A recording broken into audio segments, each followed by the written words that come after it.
right, this week it's starting to get into a deeper dive into nutrition. Now, here in the gym, you can do everything you could right and still not make any gains or any progress because you can't outwork a shitty diet. The old adage goes. So this is why I'm going to go a little deeper on into nutrition this week. So the old adage, you are what you eat, it kind of hold true because back when I was drinking, I was pretty much surviving on alcohol and pretty much fast food like Wendy's, Five Guys, and Taco Bell, and I was pretty much obese, and like you could kind of tell that I wasn't in necessarily the best of health or whatever, and so you pretty much are what you eat. So I was pretty much like a fast food drunk type of deal, whereas now I tend to eat a lot more healthier. So today I'm going to be touching in a lot on the different types of nutritional paths there are. So obviously it's a spectrum. So on the two ends, you pretty much got completely plant-based with vegan, and you got completely animal-based with carnivore.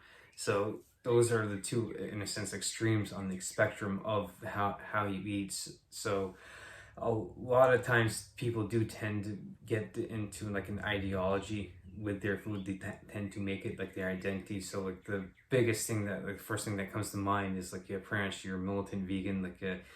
You always see them out there like, oh, we gotta save the planet, gotta go vegan. They're all pushing the message of veganism, whereas it's not just the only way to eat. And of course you do see it too, like with the carnivores, oh, we were hunters and gatherers, and so this is how we were supposed to eat, and this is how we evolved. And so what you need to do is you kind of need to block out the noise, and shut and kind of take it and do take out and okay, well, these are the two extremes, and there's also different paths, there's keto, there's paleo, you can be a vegetarian, a pescatarian.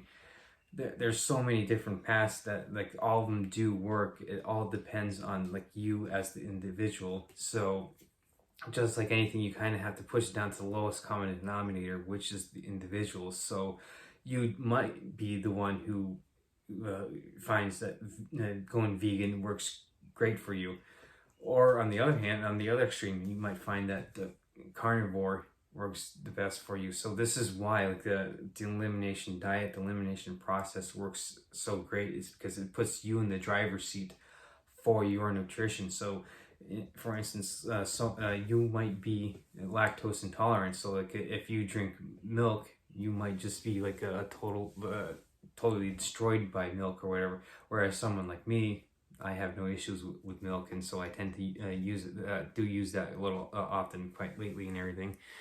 So what you need to do is you kind of, in a sense, block out the noise from the extremes, from the loud people, and kind of in a sense, put yourself in okay, what is going to work best for me?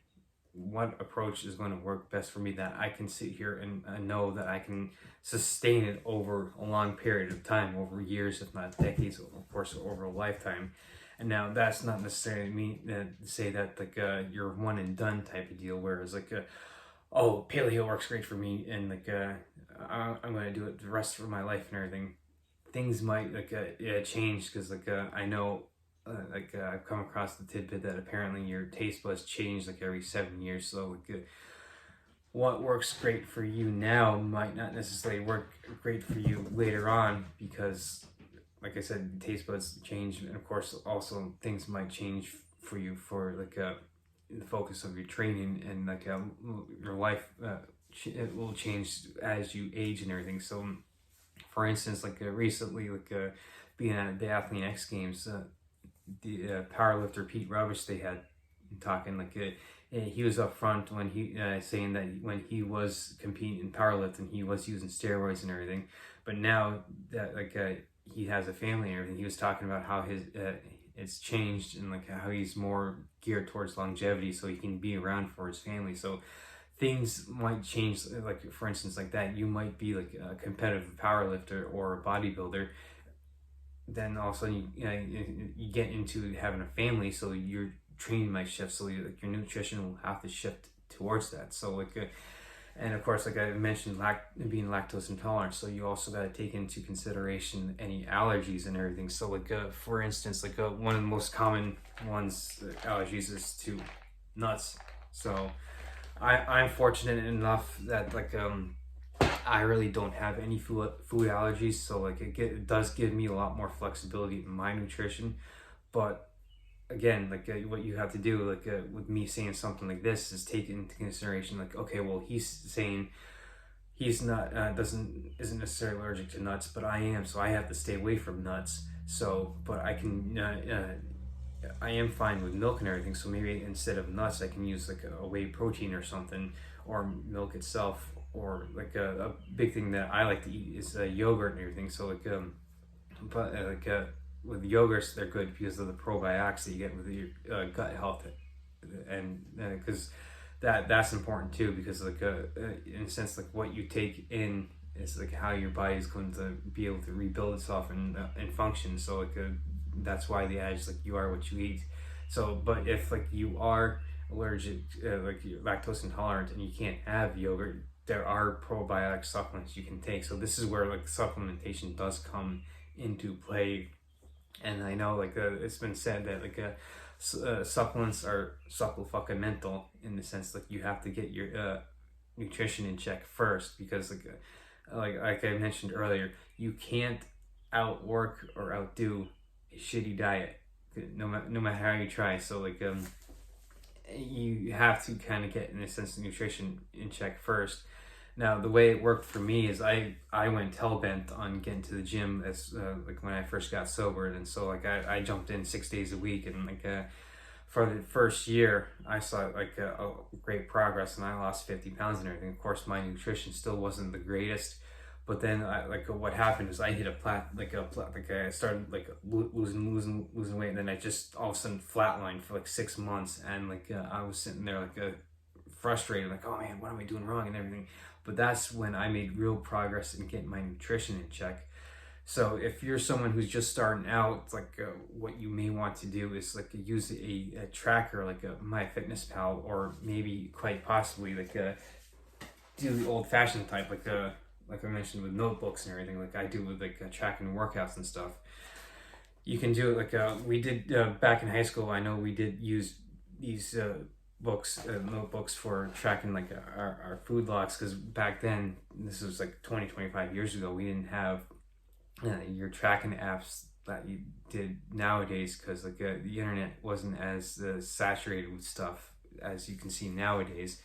So while I don't track stuff now, it is a good idea to start off, because like the reason I don't track anymore is because like I pretty much eat the same stuff day in, day out, and like I don't make too many major changes. So like I might like make minor changes, like for instance, like this week I'm eating some tuna steaks instead of salmon fillets. So like it's like minor stuff like that I'm making changes with. So I have like a decent ballpark figure of what I'm eating. So like the reason why like you want, like, of course I have tracked, and the reason why you want to at least start off and track is so that way you can get an idea of like of the whole like okay, well this is like if I have this Big Mac, this is how much I'm taking in, versus like I'm having like maybe like some ground beef that I cook up myself.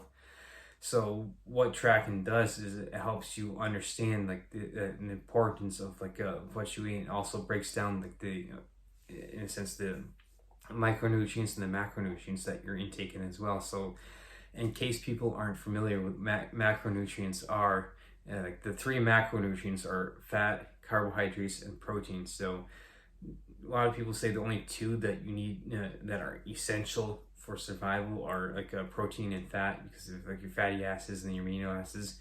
And of course a lot of people will say, oh well, carbs are important too. It's like, yeah, I mean they are, and because like I'll use like a fire analogy. Like if your body is like a wood stove, you need to fuel it with in a sense wood. So like your carbohydrates, in my opinion, are like your kindling, and your fats are like your logs that you put on the fire to fuel it. Like so in a sense, your carbohydrates are quick, easy to use energy, whereas your logs or your fat would be like stuff that you sustain yourself with, because you get 9 calories per gram of fat, and you get like 4 grams or 4 calories per gram of the carbohydrates, and also 4 calories per gram of protein as well.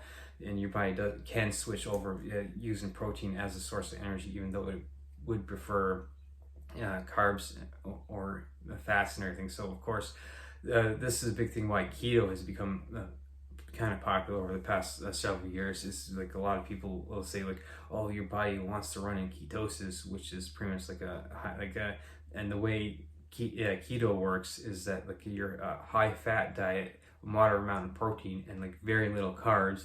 So you're taking like 50 grams of carbs or less or something like that. I haven't really gotten into keto myself because that's not really for me. But like again, if it's something that like you can find that works great for you and you can sustain it, then that's great. So those are your 3 macronutrients, and that's where you pretty much get your energy from. Your fats and your carbs primarily, and you could also use your protein as well as a source of energy. But protein tends to like, you use that as like normal function, bodily functions through the day. Plus, also you want to make sure like you're getting in enough to like help with any and all activity that you are doing. So like for instance, whether you're doing a cardio routine, like you're like me, you're doing a lifting and conditioning routine, or whatever it is like that you're doing. So what you want to do though is like with the protein intake is something like that can be kind of confusing too, because there's so many different numbers that you come across when you're doing like when you're getting into learning how to like how much to intake. So a good general rule of thumb, especially if like you're lifting weights, this you want to do like 1 gram per pound of body weight. So that way, like for instance, like someone like me who's sitting at like 165 pounds, you might like I might be like, okay, well 165 grams of protein a day would be a good base and everything, but like and that's one number. And some numbers they also get into like you want to eat to 0.7 to 0.8 grams per pound of body weight. There's also the higher end that this is 1.5 to 2 grams per pound of body weight. So again, it's one of those things that you're going to have to kind of play around with to kind of figure out what works great for you, and it all depends on your activity level too. So like it depends on if you're training for marathons, you're lifting, or you're swimming, or whatever it is you're doing. So this is why getting back to tracking is a good thing, because it lets you see like it gives you, instead of like doing a guess, it lets you do an educated guess. So like it narrows it down. So like, okay, well based on this, it's saying that I need to intake 120 grams of protein a day. So it lets you be able to track that, and like and also it lets you track your carb and fat intake as well. And also it does like the one I've used in the past is MyFitnessPal, which also does like break down like it tracks like your micronutrients, like the big ones, sort of like vitamin A, vitamin C, and potassium, sodium. And so it a lot of the like micronutrients, big ones at least, it lets you be able to track that. And of course like and it's the same thing like obviously with your activity level as well. So like the more active you are, the more micronutrients you're going to need. I mean, it's nothing drastic. It's like using potassium as an example. Like if you are sedentary and like in a sense like you have an office job, you come home and you just sit around and do nothing, you might need like what's recommended is the 3,500 milligrams of potassium. Whereas like if you're active like me, where you have like a couple active jobs where I'm up on my feet for like a good 12, 13, 14 hours a day, plus I'm working out in between the jobs, I might need maybe 4,000 milligrams. So it's nothing as drastic as like we say like maybe your macro intake, like your protein for instance. Like the completely sedentary lifestyle, you might just need like a basic 50, 60 grams of protein a day, whereas someone like me would need 2 or 3 times that amount to be able to keep up with my activity level. So this is where tracking does come in handy, and it can especially help you early on to get an idea of like the whole makeup, like the calorie intake, the stuff you find on labels, like you sit there and track everything. So like you can just sit there and like use your phone and just in a sense scan the barcode type of deal. Like and it has like a QR code type thing. You can just scan it and automatically pull it up. So like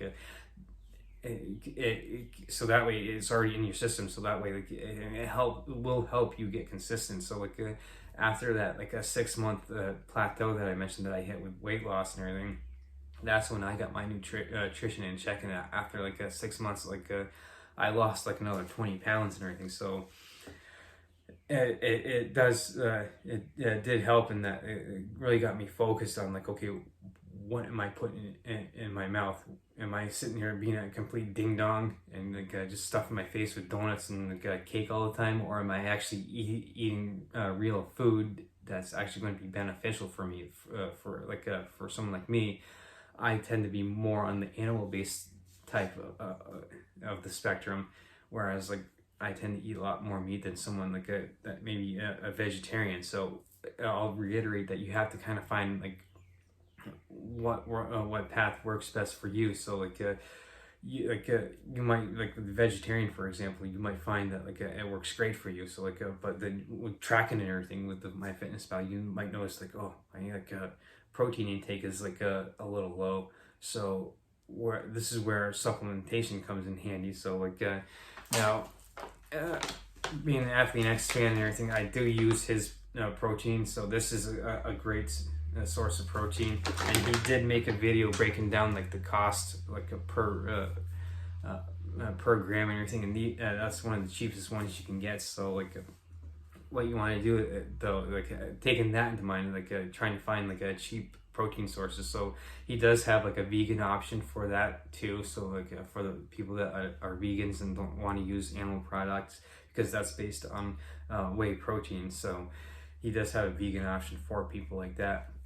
So like again, this is where like supplementation comes in handy. So like with regards to tracking, you can see that like, oh hey, look, like I said, my protein intake is a little low, so let me get like a protein powder and kind of supplement it. Of course, you can make the argument that protein powder isn't necessarily a supplement. It is an actual food source because you're getting protein, but it doesn't really matter how you classify it. You're still getting the extra protein from the protein powder that you're using. So with continuing with tracking, that's a great way to sit there and really get down and like focus on what you're eating. So, and of course it could get to the point where like you could be someone who's also a mindless eater, where like if you don't track, you just sitting there like mindlessly grazing throughout the day, and then like before you know it, you've eaten 3,000-4,000 calories, and you only need to take in like 2,000 calories. So it's another way, a great way to be able to keep yourself accountable is to track and everything. So, and another good point about tracking is also gives you data points too. So like if you're someone that's really into the analytics of everything, where you're like an accountant, you're like the bean counter, like 1, 2, 3, 4, and you sit there and like you like to track everything and to be able to like in a sense micromanage, or like be able to figure things out better.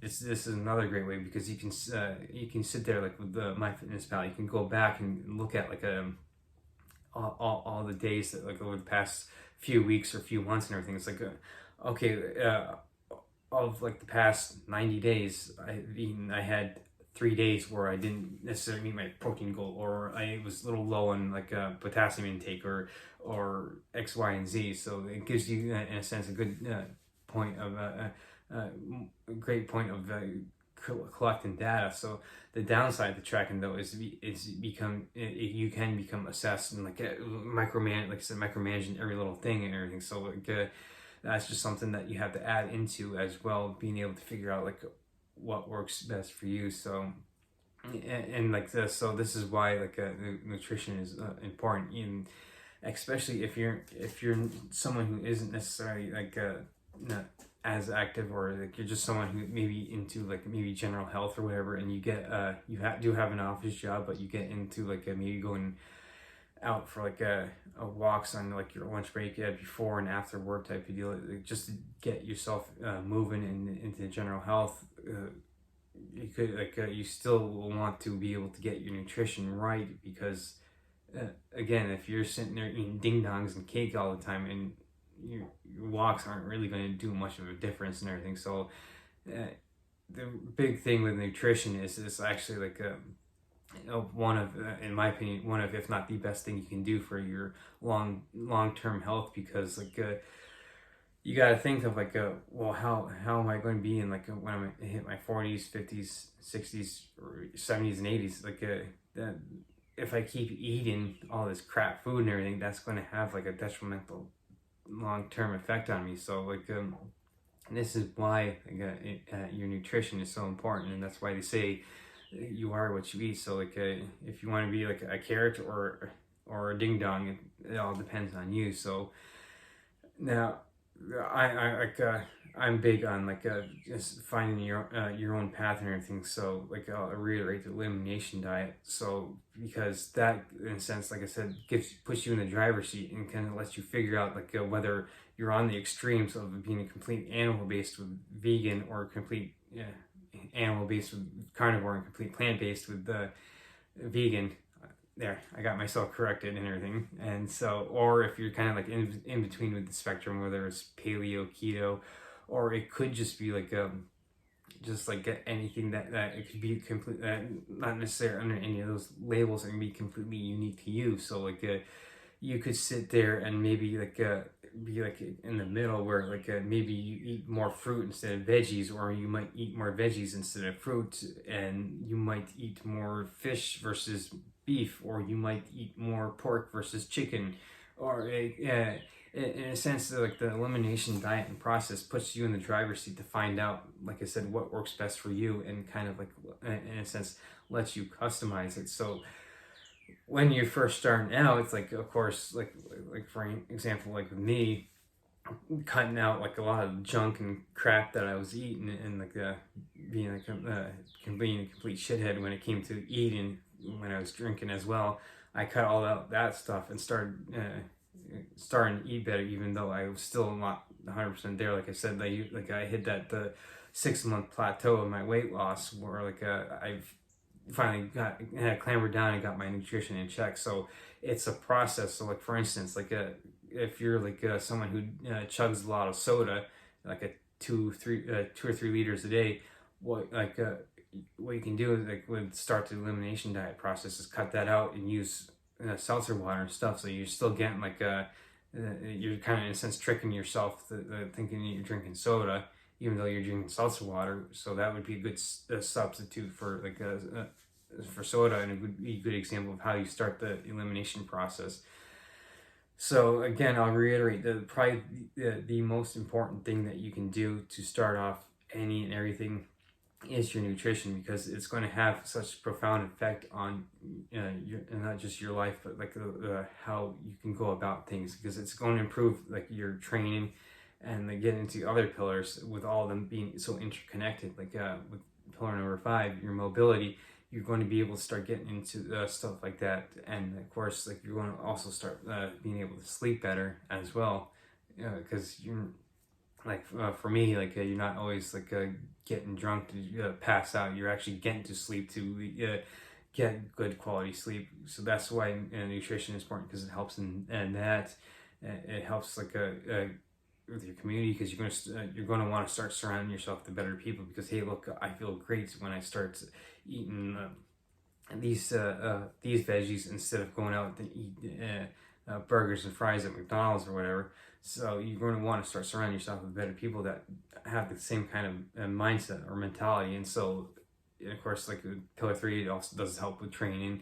I've covered mobility and your recovery with the 4 and 5, and with your mindfulness. Like you're more like it helps with that. And like pillar 6, and that like you're more mindful, like you're more present. Like, oh hey, is this necessary? Like when you're going to reach for those potato chips, oh wait, is this necessarily a good idea? Now let me grab some like the nuts or whatever that I like, or like let me grab this rice cake or that I do since I'm allergic to nuts or something. And you become more mindful of like what you do. So like and this is why like all the pillars are so interconnected, and like I'm big on like especially when it comes to nutrition, why you need to figure out what works best for you. So and you kind of have to block out all the noise of the people like screaming at their top of lungs on whatever way they follow. That's the best and only way. So take into mind like, okay, well, someone's saying like and especially like with me pushing this, like take what I'm saying and kind of like, okay, this is what he's saying, let me do a little more research, let me try this as I'm doing more research and everything. So always double and triple check stuff that people are putting out there on the internet when especially when it comes to stuff like this, so that way you know, okay, I've got like 6 sources that say pretty much like same type of thing. So like in a sentence, like do your own meta analysis type of deal. Like don't necessarily just rely on people's anecdotal observations or their own in a sense anecdotal studies. Like with me, like I'm saying like I tend to be more on the animal based. Like take it what I'm saying with a grain of salt, because in a sense you might end up finding that being more plant-based or maybe completely vegan might work best for you. So what you want to do is do your own research, find out what works for you. So this is why I'm big on like the elimination diet, the elimination process, because it puts you in the driver's seat of letting you figure out what works great for you when it comes to nutrition. And it's going to be so much beneficial for you with your other pillars as well once you get the things figured out. Now it's going to take a long time because it usually takes about like 2 or 3 months to be able to get the reset your system and everything. So it's going to take a good chunk of time and a lot of work to do it, but like the payoff is definitely well worth it.